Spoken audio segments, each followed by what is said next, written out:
Hey guys, Jake Knowlton once again, and I never thought I would be saying that. This is going to take a lot of getting used to, and I'm not quite sure if I'm even looking at the camera anymore. You know how it is. If you've been watching me before, you know how this is going to go. So I'm going to have to introduce myself to most of you, because if anybody watches this, this might be the first time or the first time in years that you might be seeing me. So my name is Jake. I am an Englishman, although that feels weird to say because I haven't been to England in 6 years. I haven't lived in England for 12. I am a person living in Japan, as I just said, 12 years. I currently live in Chiba, quite close to Tokyo, and I am the principal of an international school. Well, one of those kind of international preschools that you see, not one of the proper ones. So if anybody used to watch me, I used to make videos quite a long time ago. I actually, considering the old J-vlogging days, I actually did kind of well for myself. I got over 1 million views, got some nice videos out there. However, once my daughter was born, I was a little bit conscious of things that might happen. Sometimes I would get weird messages asking questions about my daughter. Some people would find me on, more personal platforms. However, I have basically removed all of my social media presence over the last couple of years. So things are a little bit more comfortable now. Why have I decided to come back to YouTube in 2025? Well, boys and girls, it is 2025. It's a new year. It's a new me. It's going to be all of those New Year's resolutions all coming in and kicking things off in the right way. Depending on how long this lasts. I don't really believe in the New Year, New Me thing, but it is the New Year's holidays. Therefore, I have a lot of time. Therefore, I might as well give this a try. So my job is basically I manage about just over a dozen people. And I run an international preschool in Japan. We have a great little school, amazing kids, amazing teachers, amazing parents. But something that I've been really focused on in the past 6 months is kind of helping people who wish to come to Japan or helping people who are trying to find their way in Japan. And I thought one of the things that I wanted to focus on from now, 2025, New Year, New Me, how many times I'm going to say that in one video, is that I want to try and focus on helping people a little bit more. Now, searching around the internet, searching around YouTube, there are a lot of posts, there are a lot of blogs, forums, TikToks, YouTube videos, Instagram reels, all that kind of stuff about coming to Japan. But most of those videos are either people who are English teachers who are just coming to Japan. They make videos for the first year or so and then kind of drift off. Either they go back into their own country, go back to their own country, or the whole thing fizzles out.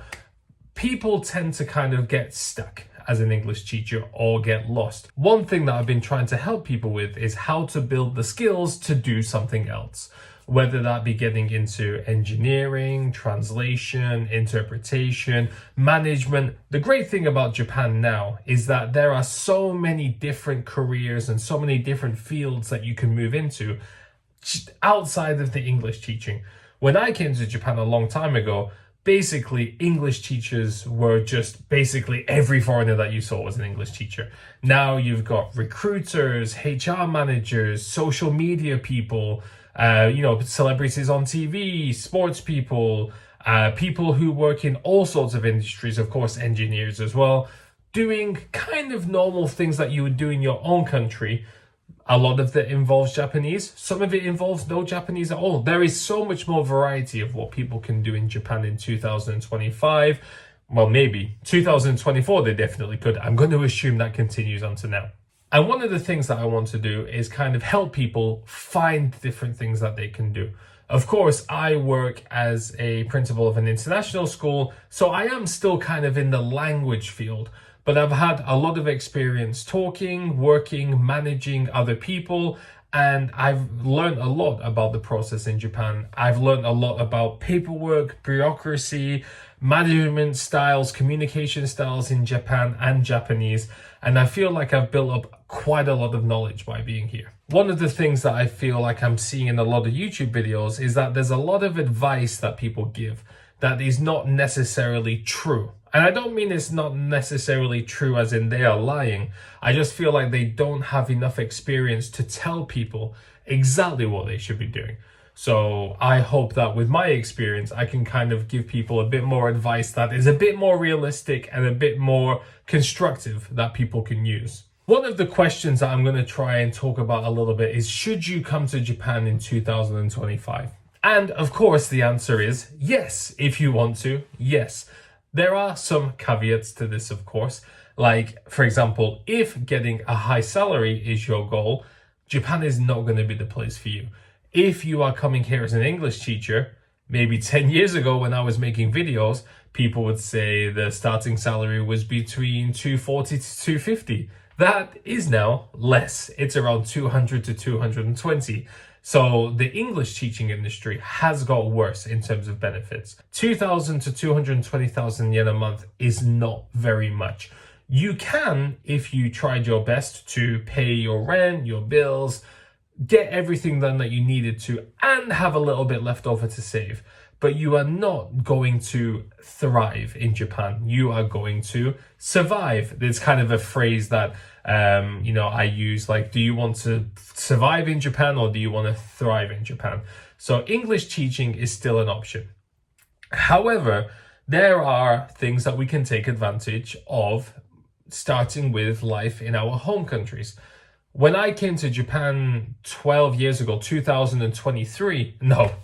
when I came to Japan in 2013, I graduated university and then came straight to Japan. Now, that is perfectly fine. However, I would not really recommend people to do that.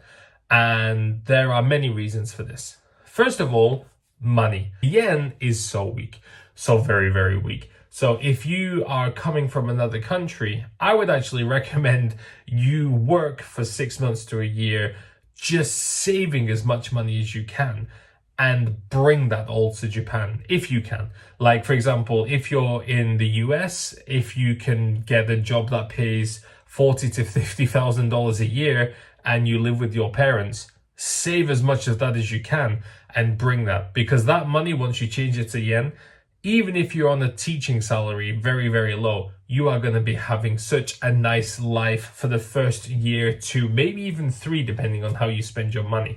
And then whilst you're learning Japanese, you're building up skills, you can then move on to a higher paying job. The other thing, which kind of relates to what I just said, is skills are very, very important. And maybe 10 years or so ago, people would just recommend come to Japan straight after university, get a teaching job.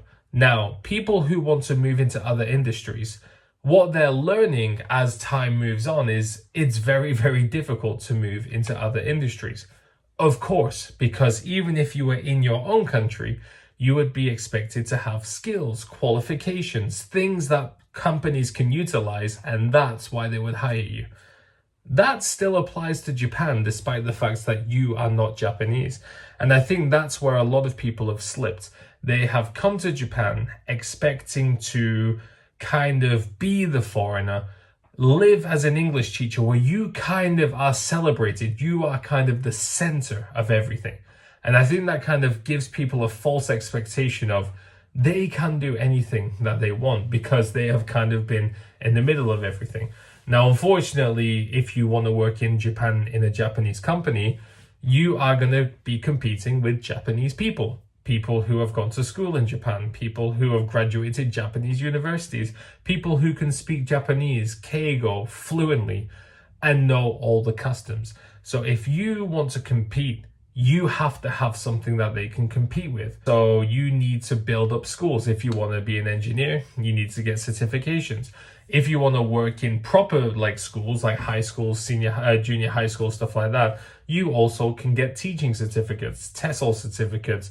Even in Japan, I hold a Kosodate Shien certificate, which helps me get my job, and I get monthly teates for that, which is a 6-week in-person course that I took, including visiting schools, writing a report, and stuff like that. I also have JLPT N2, which is the second highest Japanese language certificate. It's not something I can use for work now, but I also have the Chinese HSK1. And also just a few little things, just trying to get little certifications or experiences, like on LinkedIn, taking their courses. I took a few courses on Coursera about social media and also about management, building self-confidence, which do provide certificates upon completion. So all those little things can help you stand out. If you come to Japan, you just work year to year and then hope to move on, it's going to look like you haven't done much, because whereas teaching English is a job, it is a full-time-ish job depending on the company, it's not something that can translate perfectly well to every industry.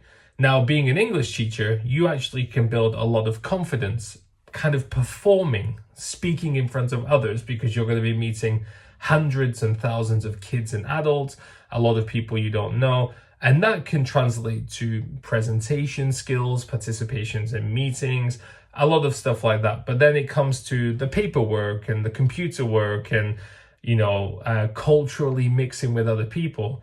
Those are things you've also got to focus on. So the other thing to be careful about is, what are your goals in Japan? Now, for me personally, my goal is just to have a nice life with my family. I want to kind of keep doing my best at work. My wife loves her job. Our daughter is almost in elementary school now. We have 2 crazy but beautiful dogs. We have a nice home, which we built a couple of years ago. There's a lot of stuff that I have already got. Now, I've got to build stuff for retirement. I've got to get investments going. So my goals are all goals that I would have no matter where I lived. And that actually helps me feel much more comfortable about what I'm doing. I'm not thinking, oh, I'm in Japan, but I'm failing. It's, I have a family and we are doing really well as a family. So having those goals and what do you want to achieve, not only in Japan, but in your life, is also very important, I feel. I'm going to stop there for today because I want to go in depth about different things in other videos. And also I need to get used to making videos again. So I hope I'm not rambling too much. There's a treadmill behind me, as you can see. Haven't really been using it very much. If anyone wants to buy a treadmill, let me know. Not because I don't use it, but because I go to the gym just down the street now. And if I use the treadmill, the dogs go crazy. So if there's anything, please let me know in the comments down below. Thanks all for watching, guys. And I will see you all next time, I hope. Goodbye.